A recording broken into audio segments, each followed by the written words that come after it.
My YouTube channel. आज के हम डिस्कस करने जा रहे हैं नीट के प्रीवियस ईयर के मोस्ट इंपोर्टेंट एमसीक्यूज के बारे में। सबसे पहला क्वेश्चन है artificial system of classification classify the plant on the basis of. ये जो आर्टिफिशियल क्लासिफिकेशन सिस्टम था ये प्लांट को किस बेस पे क्लासिफाई करता है। पहला ऑप्शन है 1 to 2 कैरेक्टर मीन्स एक से ज्यादा कैरेक्टर के बेस पे, या फिर फाइलोजेनेटिक ट्रेंड के बेस पे, या फिर बहुत सारे नेचुरली एग्जिस्टिंग कैरेक्टर होते उनके बेस पे, या फिर वो क्लासिफाई या फिर इसमें से कोई भी नहीं है। आर्टिफिशियल सिस्टम ऑफ क्लासिफिकेशन जो प्लांट को क्लासिफाई करता है वो क्लासिफाई करता है प्लांट को एक से ज्यादा कैरेक्टर के बेस पे। प्लांट की सिंगल कैरेक्टर ही नहीं प्रेजेंट होता, प्लांट का एक से ज्यादा कैरेक्टर प्रेजेंट होता है। तो ये क्लासिफाई करता है प्लांट को किसके बेस पे, प्लांट के पास एक से ज्यादा कैरेक्टर प्रेजेंट होते उनके बेस पे आर्टिफिशियल क्लासिफिकेशन सिस्टम क्या करता है, क्लासिफाई करता है प्लांट को। सो the correct answer is A. Next question is ICBN was first established in। ICBN सबसे पहले किस ईयर में स्टैब्लिश हुआ था। पहला ऑप्शन है 1961, दूसरा ऑप्शन है 1964, तीसरा ऑप्शन है 1975 और चौथा ऑप्शन है 1953। ICBN सबसे पहले स्टैब्लिश हुआ था कहाँ पे, किस ईयर में हुआ था, 1961 में हुआ था। किस ईयर में हुआ था, 1961 में हुआ था। Next question is phylogeny refers to. Phylogeny का क्या मतलब होता है। पहला ऑप्शन है नेचुरल क्लासिफिकेशन, दूसरा ऑप्शन है इवोल्यूशनरी क्लासिफिकेशन, तीसरा ऑप्शन है इवोल्यूशनरी हिस्ट्री और चौथा ऑप्शन है ओरिजिन ऑफ एल्गी। फाइलोजेनी बोले या हम फाइलोजेनेटिक बोले, इसका मतलब क्या होता है, इसका मतलब होता है जैसे जितनी भी स्पीसीज इस इकोसिस्टम में सरवाइव करती हैं सबके अपने क्या है, एक एंसेस्टर प्रेजेंट होते हैं। हर एक स्पीसीज का अपना एक पर्टिकुलर एंसेस्टर है। तो जितनी भी स्पीसीज होती हैं उनका एवोल्यूशनरी रिलेशनशिप होता है किसी ना किसी ऑर्गेनिज्म के साथ, मीन्स उनका किसी ना किसी ऑर्गेनिज्म के साथ डेवलपमेंट हुआ। जैसे हमारे एंसेस्टर कौन होते हैं, ह्यूमन बींग के एंसेस्टर कौन है, मंकी है। मंकी से ही ह्यूमन बींग का क्या हुआ, इवोल्यूशन हुआ है। तो फाइलोजेनेटी का मतलब क्या होता है, फाइलोजेनी का मतलब होता है इवोल्यूशनरी हिस्ट्री, मीन्स हर एक स्पीसीज का अपना एक इवोल्यूशन हिस्ट्री होता है। So the correct answer is C. Next question is in taxonomy the first step is. Taxonomy में सबसे पहला स्टेप क्या होता है। पहला ऑप्शन है आइडेंटिफिकेशन, दूसरा ऑप्शन है नॉमेनक्लेचर, तीसरा ऑप्शन है क्लासिफिकेशन, चौथा ऑप्शन है एफिनिटीज। टैक्सोनॉमी में सबसे पहला स्टेप क्या होता है, आइडेंटिफिकेशन। क्या होता है, identification. So the correct answer is A. Next question is first plant classification was given by. सबसे पहले जो प्लांट के ऊपर क्लासिफिकेशन हुआ था उसके बारे में किसने बताया था। पहला ऑप्शन है क्या लिनियस ने बताया था, या फिर जॉन रे ने बताया था, या फिर अरिस्टोटल ने बताया था, या फिर डार्विन ने बताया था। फर्स्ट प्लांट के ऊपर जब क्लासिफिकेशन हुआ था तो पहला प्लांट क्लासिफिकेशन अरिस्टोटल ने दिया था। अरिस्टोटल ने ये बताया था कि कुछ प्लांट कैसे होते हैं ट्रीज के फॉर्म में, कुछ कैसे होते हैं सर्ब्स होते हैं, कुछ कैसे होते हैं हर्ब्स होते हैं। इन्होंने सबसे पहले किसके बारे में बताया था, अरिस्टोटल ने ही सबसे पहले प्लांट के ऊपर क्लासिफिकेशन दिया था कि प्लांट में डिफरेंशिएशन ये होता है कि कुछ प्लांट हर्ब्स होते हैं, कुछ सर्ब्स होते हैं, कुछ कैसे होते हैं, ट्री होती है। So the correct answer is C. Next question is the organism participating most actively in nitrogen cycle is in nature are. ऐसा कौन सा ऑर्गेनिज्म इन चार में से है जो नाइट्रोजन साइकिल के मतलब फिक्सेशन में, मीन्स नाइट्रोजनस सब्सटेंस के पार्टिसिपेशन में उसको क्या करता है, प्रॉपरली इस इन्वायरमेंट में एक्टिव फॉर्म में रहता है, मीन्स रिसाइकल करता रहता है कंटिन्यूअस। तो ऐसा कौन सा ऑर्गेनिज्म है। पहला ऑप्शन है बैक्टीरिया, दूसरा ऑप्शन है लिग्यूम्स, तीसरा ऑप्शन है पैरासिटिक एल्गी, चौथा ऑप्शन है फंगी। सबने पढ़ा है कि बैक्टीरिया क्या करता है, जहां पे यू बैक्टीरिया के बारे में लिखा वहीं पे लिखा गया कि बैक्टीरिया क्या करता है, नाइट्रोजन साइकिल के साथ साथ और भी बहुत सारे न्यूट्रिएंट इस इन्वायरमेंट में प्रेजेंट होते हैं उनको वो रिसाइकल करता है, जिसकी वजह से इस इन्वायरमेंट से कभी भी कोई भी न्यूट्रिएंट जो है खत्म नहीं होते। तो कौन करता है, bacteria. So the correct answer is A. Next question is the mode of nutrition of bacteria is usually. Bacteria में किस टाइप का न्यूट्रिशन होता है। पहला ऑप्शन है क्या उसके अंदर फोटो ऑटोट्रॉप्स होता है, या फिर वो केमो ऑटोट्रॉप्स की हेल्प से फूड इनटेक करते हैं, या फिर हेटरोट्रॉपिक और एंड ऑटोट्रॉपिक, या फिर इसमें से कोई भी नहीं। बैक्टीरिया कभी कभी क्या होते हैं, खुद फूड प्रिपेयर करते हैं, मीन्स कभी कभी वो ऑटोट्रॉपिक होते हैं और कभी कभी जो होते हैं वो दूसरे ऑर्गेनिज्म के ऊपर टोटली डिपेंडेंट होते for the purpose of food, तो उन्हें क्या बोलेंगे, हेटरोट्रॉप्स। तो बैक्टीरिया कभी कभी अपना फूड खुद प्रिपेयर करता है, तो जिसे हम बोलते हैं ऑटोट्रॉपिक, और कभी कभी वो दूसरे ऑर्गेनिज्म के ऊपर डिपेंडेंट होता है, उसे कहते हैं हेटरोट्रॉपिक। तो सम टाइम बैक्टीरिया हेटरोट्रॉपिक की तरह एक्ट करता है, सम टाइम बैक्टीरिया ऑटोट्रॉपिक की तरह एक्ट करता है। So the correct answer is C.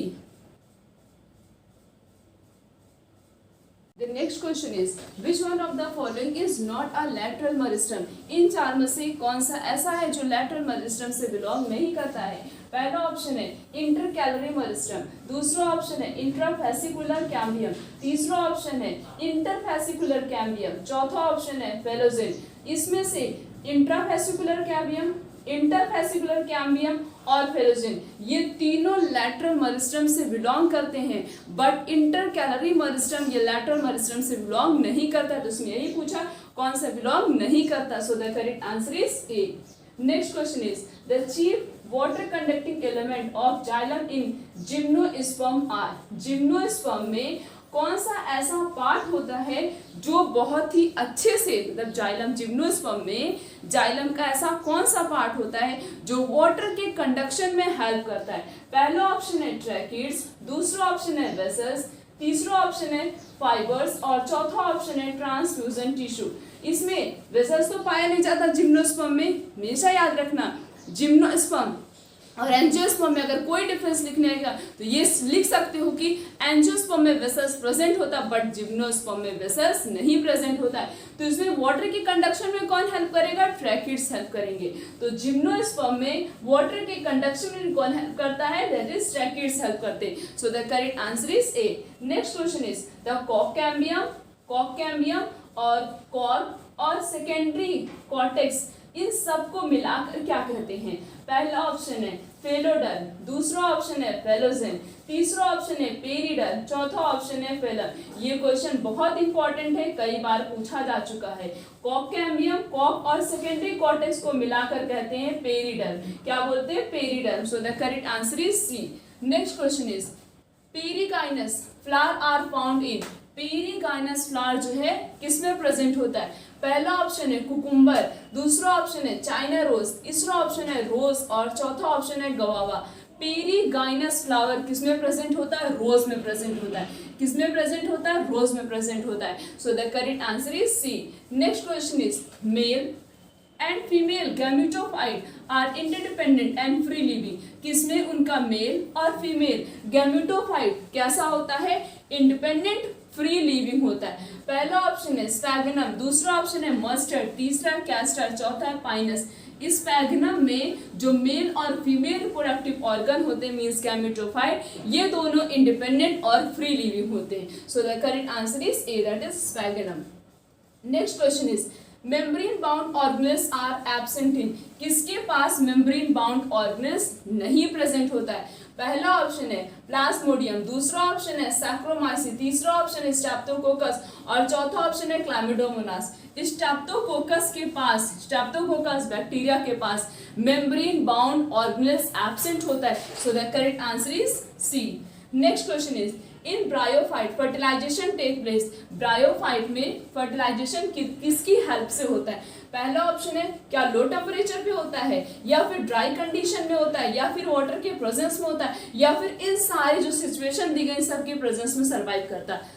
Amphibians of the plant kingdom किसे बोलते हैं? ब्रायोफाइट को बोलते हैं। ब्रायोफाइट को amphibian of the plant kingdom बोला जाता है। वो सर्वाइव तो लैंड पे करते हैं बट उनका वो रिप्रोडक्शन जो होता है वो टोटली डिपेंडेंट किस पे होता है? वाटर पे होता है। तो ये किसकी हेल्प से रिप्रोडक्शन करते हैं bryophyte? By the help of water. Water के प्रेजेंस में ही ये रिप्रोडक्शन परफॉर्म करते हैं। So the correct answer is C. तो हमने इस पहला क्वेश्चन है ड्यूरिंग रिपोलराइजेशन नर्व्स।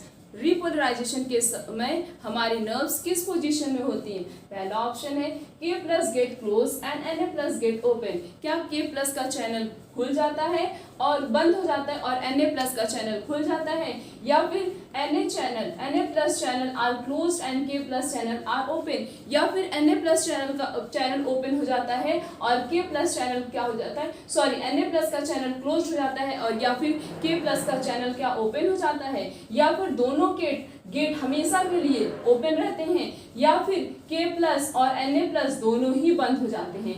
रिपोलराइजेशन के समय मीन्स हमारी जब नर्व्स रिपोलराइजेशन के कंडीशन में होती हैं उस समय Na+ चैनल वो क्लोज होता है और K+ चैनल क्या होता है, ओपन होता है। Na+ चैनल वो कैसा होता है, क्लोज होता है और K+ का चैनल क्या होता है, ओपन होता है। Next question is tight junction between the axon of one neuron and dendrites of next is called. Tight junction एक एक्सॉन से दूसरे डेंड्राइट्स तक मीन्स इसके कहने का मतलब यही है कि मैसेज का ट्रांसमिशन हो रहा है one neuron to next. This process is known as first option is a joint, second is synapse, third is constant bridge and fourth is junction point. जब मैसेज एक न्यूरॉन से दूसरे न्यूरॉन तक जा रहा है उसे क्या बोलते हैं, उसे कहते हैं synapse. So the correct answer is B. Next question is corpus callosum connect. Corpus callosum जो हमारे ब्रेन का पार्ट होता है, हमारे ब्रेन में प्रेजेंट होता है, उसका कनेक्शन किसके साथ होता है। पहला ऑप्शन है क्या वो दो सेरिब्रल हेमिस्फीयर से कनेक्ट होता है या फिर दो ऑप्टिक लोब से कनेक्टेड होता है या फिर ऑल्फैक्टरी लोब से कनेक्टेड होता है या फिर ऑप्टिक चिज्मा से कनेक्टेड होता है। कॉर्पस कैलोसम का कनेक्शन किससे होता है, वो दो सेरिब्रल हेमिस्फीयर से कनेक्ट होता है। Corpus callosum can connect a to cerebral hemisphere, किससे कनेक्टेड होता है, दो सेरिब्रल हेमिस्फीयर से। सो the correct answer is A. Next question is if the corpus callosum is removed in mammalian brain then what will be affected। अगर corpus callosum को mammal की brain से remove कर दिया जाए तब कौन सा पार्ट ऐसा होगा जिसपे सबसे ज्यादा इफेक्शन होगा, सबसे ज्यादा वो अफेक्टेड होगा। पहला ऑप्शन है क्या सेरिब्रम का कोऑर्डिनेशन सिस्टम वो डिसबैलेंस हो जाएगा या फिर इनवॉलेंट्री एक्टिविटी हमारी ब्रेन की जो होगी उस पर इफेक्ट पड़ेगा या फिर सेरिब्रम की कोऑर्डिनेशन एक्टिविटी पे इफेक्ट पड़ेगा या फिर हमारे बिहेवियर, हमारे इमोशनल, ये सारे डिस्टर्ब हो जाएंगे। देखो कॉर्पस कैलोसम किसका पार्ट होता है, सेरिब्रम का पार्ट होता है। किसका पार्ट होता है, सेरिब्रम मींस फोर ब्रेन का पार्ट होता है, उसी के अंदर प्रेजेंट होता है। तो अगर कॉर्पस कैलोसम को बॉडी से रिमूव कर दिया या मैमल की ब्रेन से रिमूव कर दिया तो कौन से ऑर्गन पे इफेक्ट पड़ेगा, सबसे ज्यादा सेरिब्रम का फंक्शन क्या होगा, वो डिसबैलेंस हो जाएगा। सो the correct answer is A, that is coordination of cerebrum. Next question is one molecule of insulin contain. Insulin के एक मॉलिक्यूल के पास कितना अमाइनो एसिड प्रेजेंट होता है। First option is 30 amino acid, second is 41 amino acid and third is 51 amino acid and fourth is 70 amino acid। एक molecule of insulin के पास 51 amino acid present होता है। कितना अमाइनो एसिड होता है, 51 अमाइनो एसिड होता है। So the correct answer is C. Next question is nodes of Ranvier are found in. Node of Ranvier कहाँ पाया जाता है। पहला ऑप्शन है ब्रेन, दूसरा हार्ट, तीसरा एक्सॉन, चौथा आई। नोड ऑफ रेनिवर ये किसका पार्ट होता है, एक्सॉन का पार्ट होता है। किसका पार्ट होता है, एक्सॉन का। So the correct answer is C. Next question is the Schwann sheath is. Schwann sheath किससे बना हुआ होता है। पहला ऑप्शन है a non myelinated nerve fiber. क्या वो नॉन मेलिनेटेड नर्व फाइबर से बना हुआ होता है या फिर एसोसिएशन उसका होता है मेलिन सीट के साथ या फिर उसका कनेक्शन होता है टिश्यू सेल के साथ या फिर उसका एसोसिएशन होता है मेलिनेटेड और नॉन मेलिनेटेड नर्व फाइबर के साथ। स्वान सीड जो होता है वो एसोसिएटेड, उसका एसोसिएशन किसके साथ होता है, मेलिनेटेड नर्व फाइबर के साथ और नॉन मेलिनेटेड नर्व फाइबर के साथ। स्वान सेल का, स्वान सीड का एसोसिएशन किसके साथ होता है, मेलिनेटेड नर्व फाइबर्स और नॉन मेलिनेटेड नर्व फाइबर्स, इन दोनों के साथ ही इसका क्या होता है, कनेक्शन होता है। तो हमने इस पूरे लेक्चर में नीट के प्रीवियस ईयर के मोस्ट इंपॉर्टेंट एमसीक्यूज के बारे में डिस्कस किया, क्योंकि जितना ज्यादा हम क्वेश्चन डिस्कस करेंगे उतने ही अच्छे से क्या होगा, हमारा चैप्टर प्रिपेयर होगा। हमें ये पता लगेगा कि हाँ इस टॉपिक से इस तरीके से क्वेश्चन पूछे जा सकते हैं और पूछे जाते भी हैं। तो हम इस तरीके से और भी बहुत सारे अच्छे अच्छे क्वेश्चंस के बारे में डिस्कस करेंगे ताकि हमारा इस बार नीट निकल जाए और हमारे जितने भी चैप्टर नीट में आ रहे हैं वो सब क्या हो जाए, एकदम क्रिस्टल क्लियर हो जाए। तो आज का लेक्चर यहीं तक। Thank you.